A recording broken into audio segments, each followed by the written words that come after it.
सभी भक्तों को जय सिया राम, जय श्री बालाजी, जय माता दी।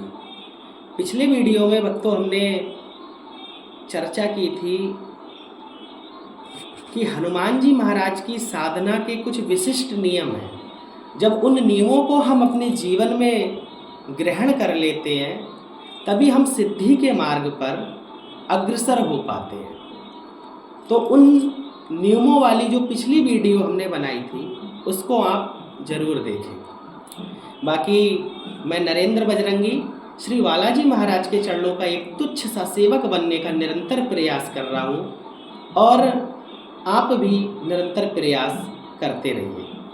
आज का जो मुख्य बिंदु है, मुख्य विषय है, वो ये है कि जीवन में सिद्धि आवश्यक है या आत्मलाभ और मोक्ष आवश्यक है।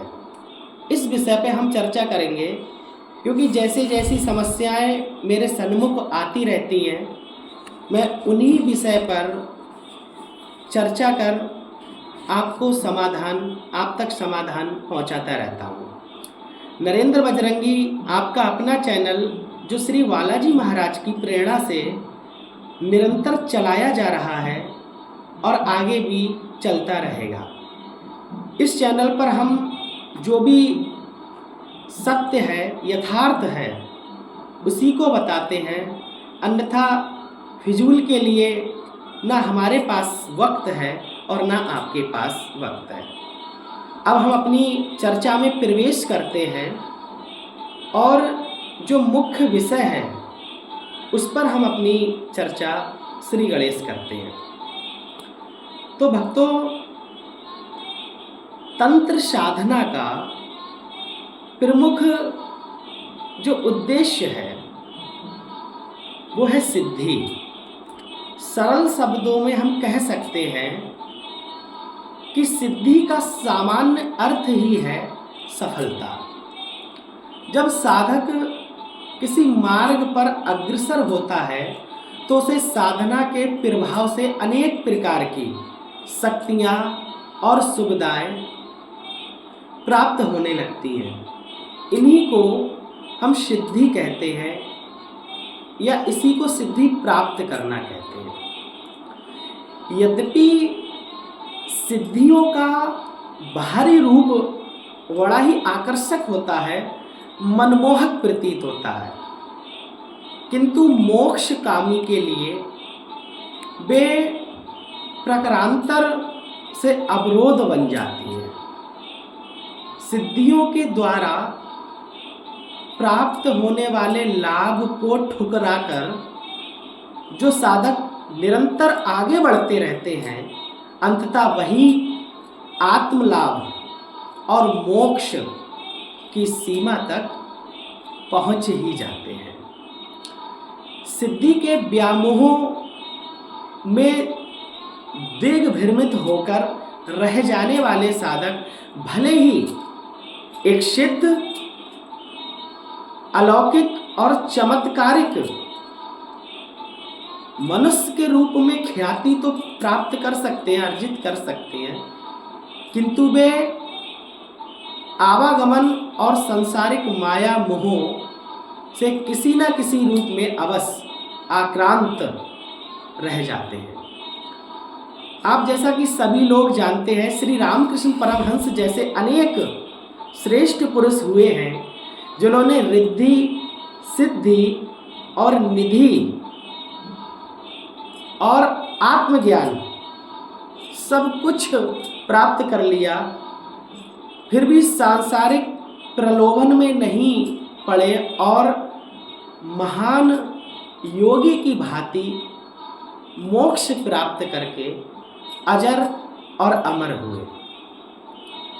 जहाँ तक सिद्धि का प्रश्न है, साधना तो इसका मुख्य मार्ग है ही, साथ में अन्य परिस्थितियां और उपादान भी सहायक होते हैं। साधक का सदाचारी, परोपकारी और सहिष्णु संयमी होना साधना के प्रथम सोपान है।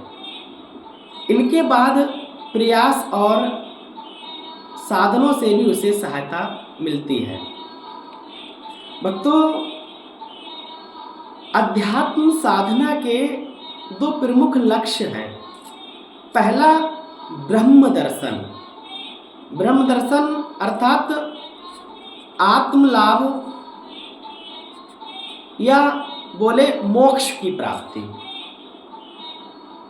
तथा सिद्धि प्राप्ति यानी भौतिक सिद्धि प्राप्ति को बोलते भौतिक समस्याओं के समन हेतु उपयुक्त साधनों की उपलब्धि, अर्थात पारलौकिक और लौकिक सुखों की कामना पूर्ति। जब तप, योग, मंत्र, यंत्र और तंत्र की साधना इन दोनों लक्ष्यों को प्राप्ति के मार्ग हैं तथा सिद्धि की प्राप्ति में सहायक है। सिद्धि मार्ग पर आगे बढ़ने के अनेक आयाम हैं जिनकी जानकारी हमको अवश्य होनी चाहिए। अगर इनकी जानकारी हमारे पास नहीं है तो साधना में हमारे बाधा बन सकती है, और इनकी जानकारी यदि हमको है तो हमारी साधना में बाधा नहीं आएगी। क्योंकि किसी भी कार्य को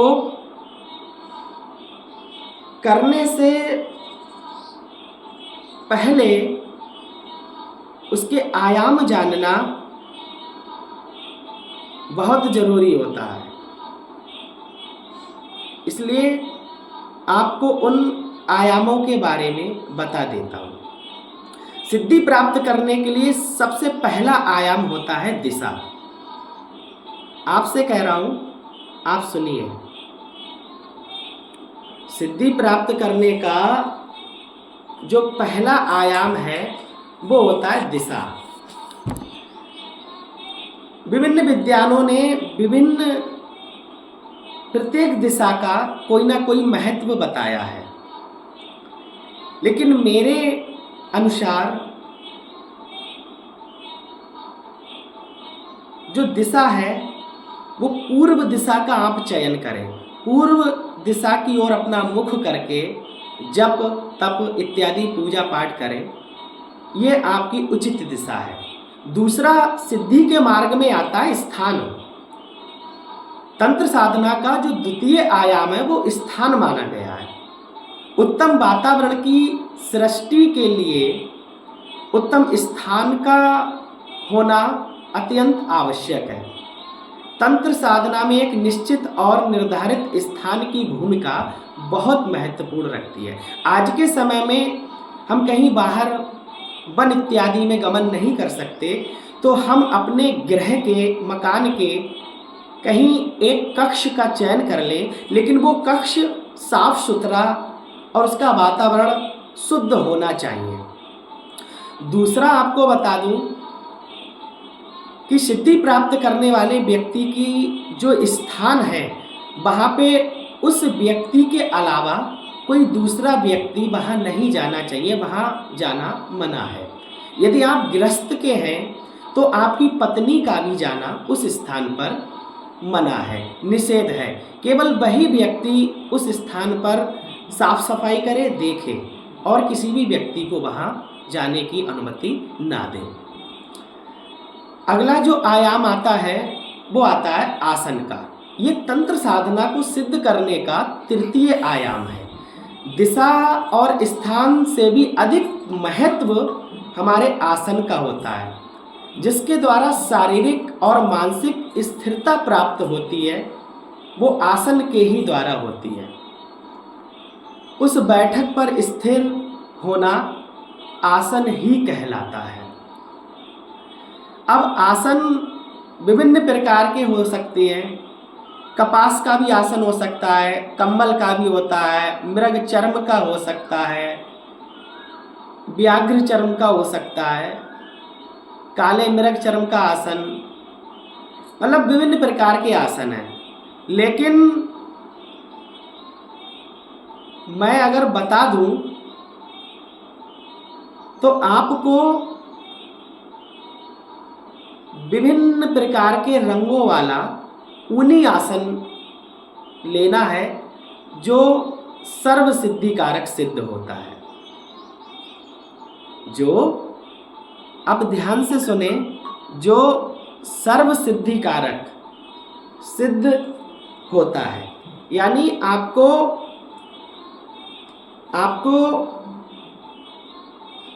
विभिन्न रंगों वाला आपको कंबल मान लें, या विभिन्न रंगों वाला ऊनी आसन सर्वार्थ सिद्धि वाला माना गया है। अच्छा, तंत्र साधना को सिद्ध करने में आपका मुहूर्त बहुत मायने रखता है। मुहूर्त को तंत्र साधना का चौथा आयाम बताया गया है। प्रायः संसार के सभी कार्य मुहूर्त देखकर ही किए जाते हैं। आकाश में सूर्य, चंद्रमा अथवा ग्रहों की स्थिति का वातावरण पर निरंतर प्रभाव पड़ता रहता है।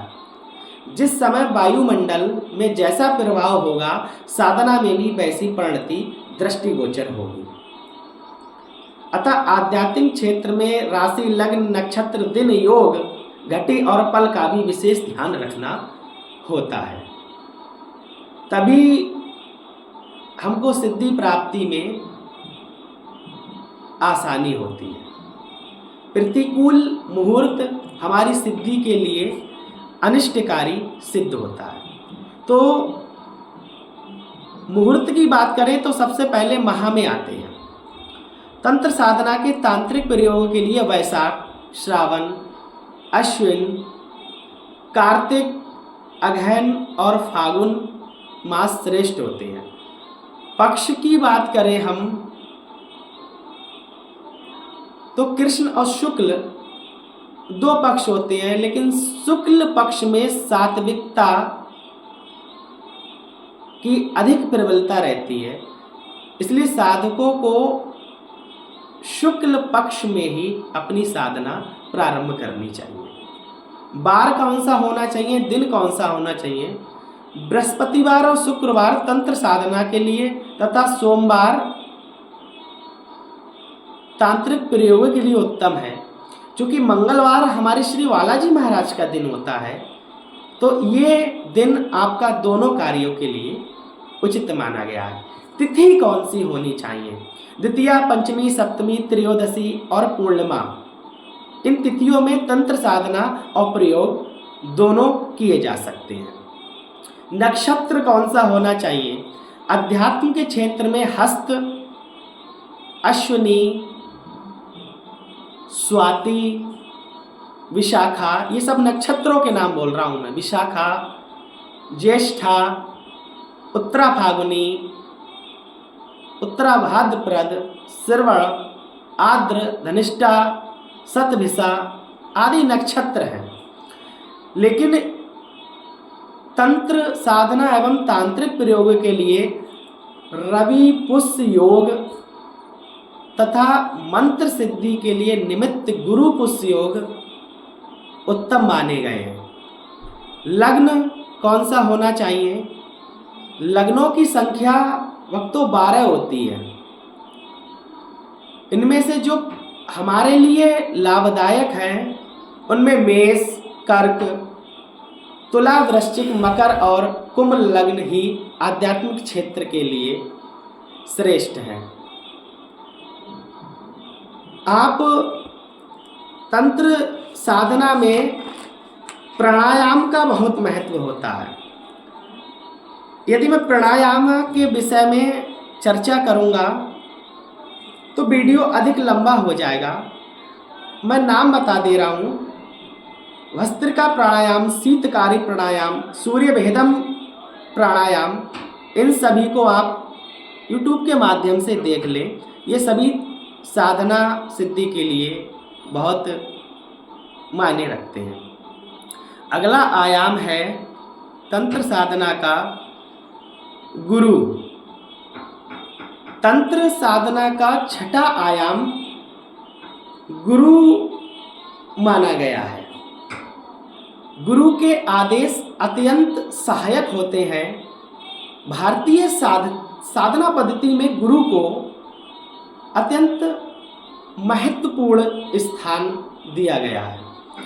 अनेक बार साधना में उत्पन्न हुई बाधा को साधक स्वयं दूर नहीं कर पाता। ऐसी स्थिति में गुरु की सहायता आवश्यक होती है। अपने किसी योग्य गुरु को चुनकर उसके सानिध्य में रहकर ही साधना करें तो उसका 100% लाभ प्राप्त होता है। क्योंकि साधना में जो भी हमको अनुभव प्राप्त होते हैं उनका वखान किसी अन्यत्र व्यक्ति से नहीं करना चाहिए। क्योंकि साधना एक गुप्त मार्ग होता है जो साधक और उस देव के ही बीच रहना चाहिए। तीसरे व्यक्ति को यदि हम साधना के बारे में बताते हैं तो वो हमारी साधना फलीभूत नहीं हो पाती है। आपका अगला जो मुख्य बिंदु आता है वो आता है मुद्रा का। मुद्रा, हम आसन पर बैठ गए, अब हमको किस मुद्रा में बैठना है, किस प्रकार साधना शुरू करनी है, इसका भी विशेष महत्व है। तो आपको सिद्धासन मुद्रा में बैठना चाहिए। सिद्धासन शब्द का सामान्य अर्थ है सिद्धों का आसन। दूसरे शब्दों में जिस आसन की सहायता से साधक सिद्धावस्था को प्राप्त होता है उसे सिद्धासन कहते हैं। सिद्धि का अर्थ है आत्म साक्षात्कार या काम पर विजय प्राप्त कर लेना। ये आसन दोनों प्रकार की सिद्धियां देने वाला है। सिद्धासन होता क्या है? सिद्धासन की प्रारंभिक क्रिया में सर्वप्रथम भूमि पर बैठकर कोई दरी या कंबल बिछाकर दोनों टांगों को सामने फैलाकर बैठ जाना है। बाईं टांग को पकड़ें और घुटने से मोड़कर एड़ी को अंडकोश और गुदा मार्ग के बीच में एड़ी को लगा दें। यही मूलाधार, इसे मूलाधार भी कहते हैं। उसी स्थान पर वीर्यवाहिनी नाड़ी होती है और ऐसी स्थिति बाएं पैर का जो तलवा है दाईं टांग की जंघा से सटा रहना चाहिए। यह भी ध्यान रखने वाली बात है। ये सिद्धावस्था हुई। तो ये सिद्धि प्राप्त करने के लिए विभिन्न आयाम बताए मैंने और आत्मलाभ और मोक्ष को भी मैंने इसमें सम्मिलित कर लिया। आप इस मार्ग पर चलकर अधिक प्रभावशाली तरीके से और कम समय में सिद्धि प्राप्त कर सकते हैं। फिर आगामी वीडियो में फिर किसी नई समस्या पर नए विषय को लेकर चर्चा करेंगे। तब तक के लिए सभी भक्तों को जय श्री राम, जय श्री बालाजी महाराज, जय माता दी।